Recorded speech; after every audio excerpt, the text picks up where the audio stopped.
نستعينه ونستهديه ونعوذ بالله تعالى من شرور أنفسنا وسيئات أعمالنا إنه من يهد الله فهو المهتد ومن يضلل فلن تجد له وليا مرشدا وأشهد أن لا إله إلا الله وحده لا شريك له وأشهد أن سيدنا محمدا عبده ورسوله وصفيه من خلقه وحبيبه أرسله ربه بالهدى ودين الحق ليظهره على الدين كله وكفى بالله شهيدا.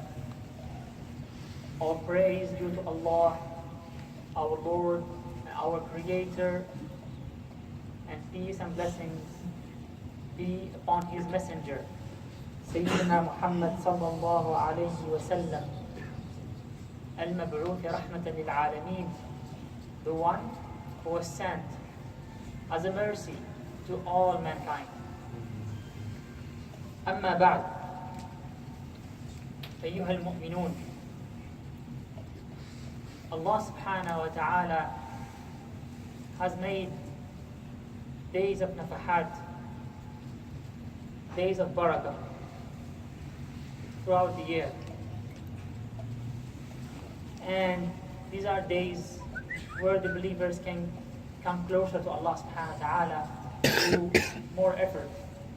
We just passed the blessed month of the Hijjah, the month of pilgrimage, the month of the greatest day in the year, which is the day of Yawm Arafah, Yawm al-Hajj al-Akbar. And this month is the month of Muharram, which is the New Year for those who see New Year's going through all the other calendars. When it comes to this Muslim calendar, it just passes through always unnoticed. So we are at the year 1429 after the hijrah of Rasulullah sallallahu alayhi wa sallam. A wise decision made by Sayyidina Umar al-Khattab radiallahu anhu when Islam spread through Hijaz, through the Arabian Peninsula, and up into what we call the Middle East, into Syria, Sham, and Iraq. And as Islam is spreading, then the people needed a calendar. You may ask yourself, why do people need a calendar? Well, if you would like to read about history, usually the first thing you look at is when did such and such event occur? It occurred on that day, and that event occurred on the other day, and the one happened before it. And as such, you can relate things, relate history. With calendar, people can set appointments, can have meetings, can expect things, and so on and so forth. And as the Muslim land grew, there was a need, a dire need for that.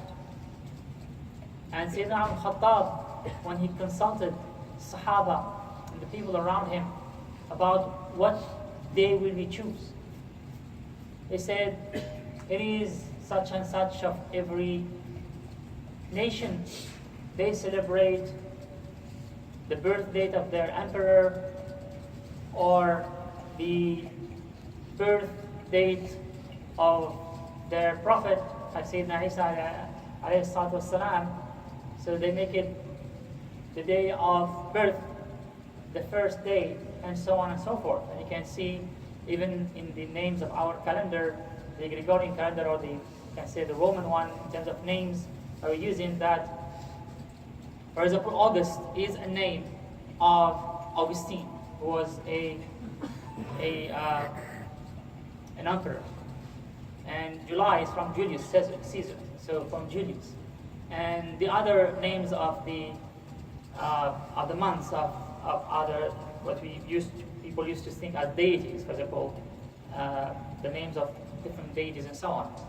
Same applies to the days of the week. For example, Saturday is a day of Saturn, who used to be kind of god of war or something like that. So, and Monday is for Moon Day, the day of the moon, and so on. So, if you go back to the calendar, then they say, what shall we use as Muslims? And Sayyidina al-Khattab, radiallahu anhu, all the ideas came in. The birth of Rasulullah, the death, the day of he passed away.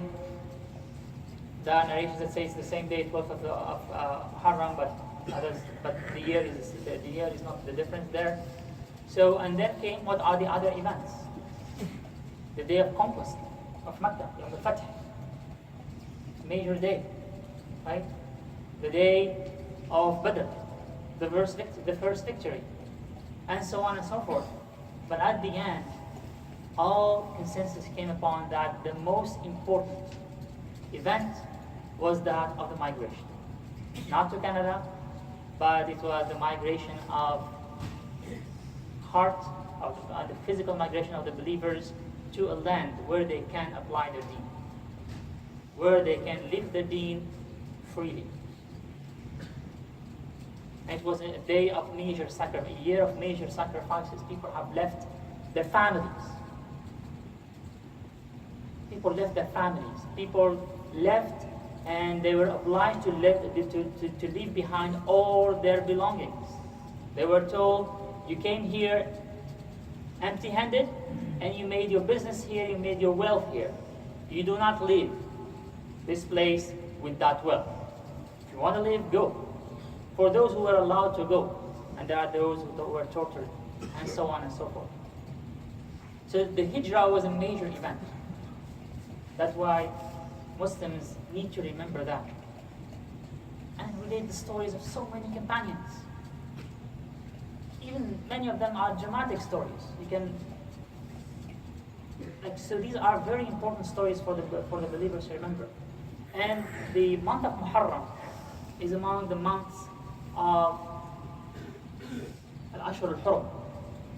Allah subhanahu wa ta'ala said in Surah At-Tawbah, Bismillahir Rahmanir Rahim, Inna عدة الشهور عند الله 12 شهرا في كتاب الله يوم خلق السماوات والأرض منها أربعة حرم فلا تظلموا فيهن أنفسكم.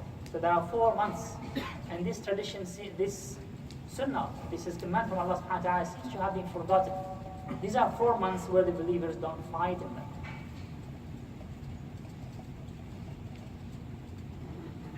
Dhul Qa'dah, Dhul Hijjah, Muharram, and Rajab. So 3 consecutive months and 1 month, which is Rajab, before Sha'ban. So these are 3 months where the believers should not fight. Focus on ibadah, focus on inner things. Completely forgotten. You look at the landscape, what's happening here and there, what's happening in Syria, what's happening in Yemen, what's happening in other places. SubhanAllah, where is that? And in the month of Muharram, there is a known event, which is the day of Ashura. And the day of Ashura, when I started talking about the calendar and being able to note when such and such an event happened, how can we as Muslims say such an event happened 40 years ago, or 50 years ago, or 100 years ago, or last year? If you use the Gregorian calendar, you can say on, let's say, the 29th of September of last year at 9 a.m. in the morning, this happened. Can we say such a thing using a Hijri calendar? Can we say such a thing? We can't. And that's a major issue. But subhanAllah, the Muslims of that time were united over calendar, and there's that Sayyidina al-Khattab, the Khalifa at the time, has put, and all the Muslims followed, and nowadays we are not able to agree on a Hijri calendar. We're not able to use tariq or to write history, let alone having business and setting up future meetings in the future, other things, and doing project planning, other stuff. Definitely not possible. definitely not possible. Even for Muharram, for Ashura, which is a day that Rasulullah said, so Rasulullah when the believers made hijrah, and they arrived there and they met with the people of the book, the Jews who live in Medina, and they found out, Rasulullah found out that they fast on the day of Ashura. And he asked, what is this day? He said, this is the day where Allah subhanahu wa ta'ala نجى فيه موسى عليه السلام من فرعون. This is the day where Allah subhanahu wa ta'ala has rescued Sayyidina Musa عليه الصلاة والسلام and all the believers, all the believing nation at that time, which were all Jews. They crossed the sea with the miracle of the splitting of the sea, and Allah subhanahu wa ta'ala drowned the dire enemy of the believers of that time, Fir'aun, the tyrant of his time. So they used to fast it. So Musa ﷺ used to fast this every year to remember the blessings of Allah subhanahu wa ta'ala, and to remember that Allah subhanahu wa ta'ala does fulfill His promise. And he even showed it to Fir'aun, showed it in his dream that a baby will be born and will dethrone you. And Qada Allah Azza wa Jal will be fulfilled. Even if you kill all the babies of the city, even if you do all these unthinkable crimes, yet Allah subhanahu wa ta'ala find a way. أن اقذفيه في التابوت فاقذفيه في اليم فليلقه اليم بالساحل يأخذه عدو لي وعدو له. That you will raise that baby in your house.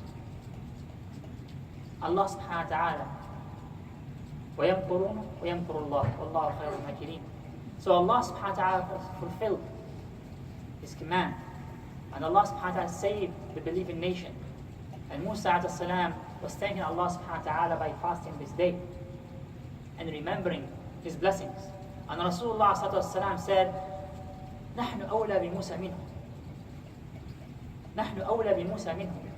As Rasulullah sallallahu alaihi wasallam says that the prophets هم إخوة لعلات, like as if they come from different mothers, but they have the same father. Illat means that when the person has multiple wives, then these are, you can see that they are brothers-in-law, if you say it this way, إخوة لعلات. That, and just as a simile, as a way to bring the idea is that they have the same faith. They bring on the same aqidah, which is La ilaha illallah. That's where they are brothers in that. And Rasulullah ﷺ said, so he fasted on that day, Rasulullah ﷺ, and he said, if Allah subhanahu wa ta'ala give me life until next year, I will fast the 9th and the 10th of Muharram. أقول قولي هذا وأستغفر الله لي ولكم فاستغفروه تجدوه هو الغفور الرحيم.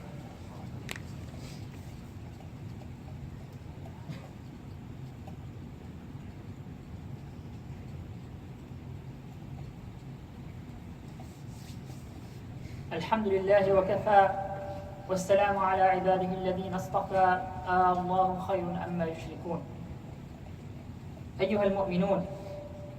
And then comes always the question of when is that date or that date in the Muslim calendar. And as usual, Ashura is unagreed upon or non-agreed upon. Is that it's Ashura in a number of Muslim countries tomorrow, and Ashura in other Muslim countries on Sunday. The choice is yours. In terms of like the moon, and the moon says that it's tomorrow, like if you look at the calculations.